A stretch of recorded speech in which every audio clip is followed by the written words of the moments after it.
Mutual fund के नए series में आपका स्वागत है।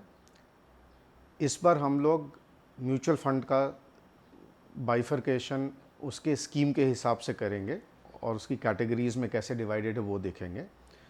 So mutual fund broadly 3-4 categories में डिवाइडेड है, जैसे equity funds, date funds, hybrid funds and so on and so fourth. आज हम लोग इक्विटी और उसके 11 सब कैटेगरीज़ के बारे में बात करेंगे। नॉर्मली ये सारे ओपन एंडेड फंड्स होते हैं, जो क्लोज एंडेड होंगे वो मैं आपको बता दूंगा कि ये क्लोज एंडेड फंड कैटेगरी रहता है।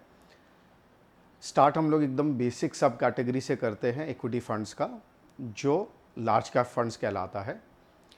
Large cap funds basically large cap stocks में इन्वेस्ट करते हैं। लार्ज कैप स्टॉक्स वो स्टॉक्स होते हैं जो मार्केट कैपिटलाइजेशन के हिसाब से एक्सचेंज पे 1 से लेकर के 100th स्टॉक के बीच में जो पोर्टफोलियो बनती है, फंड मैनेजर पहला स्टॉक से लेकर के लार्जेस्ट स्टॉक से लेकर के 100th मार्केट कैपिटलाइजेशन के स्टॉक में अगर वो इन्वेस्ट करते हैं, उनका यूनिवर्स वो रहता है, तो वो लार्ज कैप फंड कहलाता है। जनरली 80% एक्सपोजर मिनिमम ऐसे स्टॉक्स में होना चाहिए लार्ज कैप फंड्स के लिए। दूसरा सब कैटेगरी आता है मिड कैप फंड्स का। Mid cap funds 101 market capitalization से लेकर के 250वें स्टॉक्स तक अगर इन्वेस्ट करता है तो वो मिड कैप फंड कहलाता है।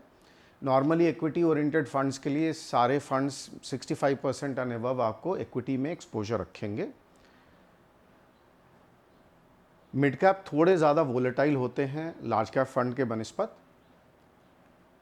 सिमिलरली स्मॉल कैप फंड्स वैसे स्टॉक्स में इन्वेस्ट करता है जो ranking wise, market capitalization wise 251th position and onwards होते हैं।